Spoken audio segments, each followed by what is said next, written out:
لیکن اپنی مغفرت اپنی بخشش نہ کروا سکا، یعنی کہ ماہ رمضان المبارک کا ادب احترام اور اس کے روزے نہ رکھ سکا، اور جو ہے وہ جہنم سے نہ بچ سکا، جنت کو نہ پا سکا، فرمایا وہ شخص ہلاک ہو جائے۔ دوسرا شخص جب دوسرے سینے پر حضور نے قدم مبارک رکھا تو حضرت جبریل علیہ السلام نے دعا کی کہ باری تعالیٰ وہ شخص شقی اور بدبخت ہو جس کے سامنے امام الانبیاء صلی اللہ علیہ وسلم کا نام تو آئے اور حضور کی ذات پر درود و سلام نہ پڑے۔ وہ شقی بدبخت ہے شخص وہ جس کے سامنے حضور علیہ السلام کا نام تو آئے پر وہ بندہ حضور کی ذات پر درود و سلام نہ پڑھ سکے۔ حالانکہ درود و سلام کے بارے میں حدیث مبارکہ میں آتا ہے، فرمایا جو بندہ ایک مرتبہ حضور علیہ السلام کی ذات پر درود بھیجتا ہے، اللہ تبارک و تعالیٰ اس پر 10 رحمتیں نازل فرماتا ہے اور 10 اس کے گناہ مٹا دیے جاتے ہیں اور اس کے نامہ اعمال میں 10 نیکیاں لکھ دی جاتی ہیں۔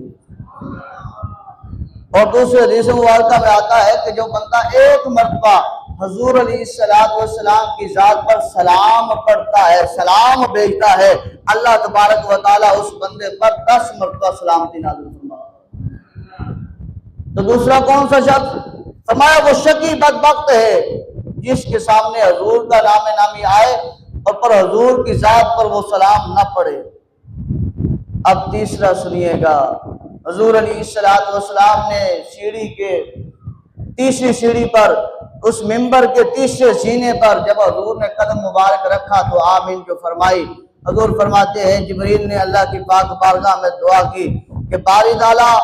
وہ شخص ہلاک ہو جائے، تباہ ہو جائے، برباد ہو جائے جو شخص اپنے ماں باپ کو، ان دونوں کو یا ایک کو زندگی میں بڑھاپے میں پائے اور ان کی خدمت کر کے جنت کو حاصل نہ کر سکے۔ ماں باپ دونوں یا ایک، دونوں مل جائیں زندگی میں، ان کی خدمت کریں۔ دونوں میں سے اگر ایک ہمارے سے پہلے اس دنیا سے پردہ کر گیا، اس کے لیے دعائے مغفرت کریں، خیرات کریں، صدقہ کریں، اس کے احسان ثواب کریں، اس کے لیے دعائیں کریں، اس کی قبر پر جا کر اس کے لیے دعا کریں، اس کے لیے سال ثواب کا بندوبست کریں، اور جو موجود ہے اس کو تو نہ دھتکارے نا، اس کے مرنے کا انتظار تو نہ کرے نا، کہ جو مر گیا ہے اس کے لیے تو ہم نے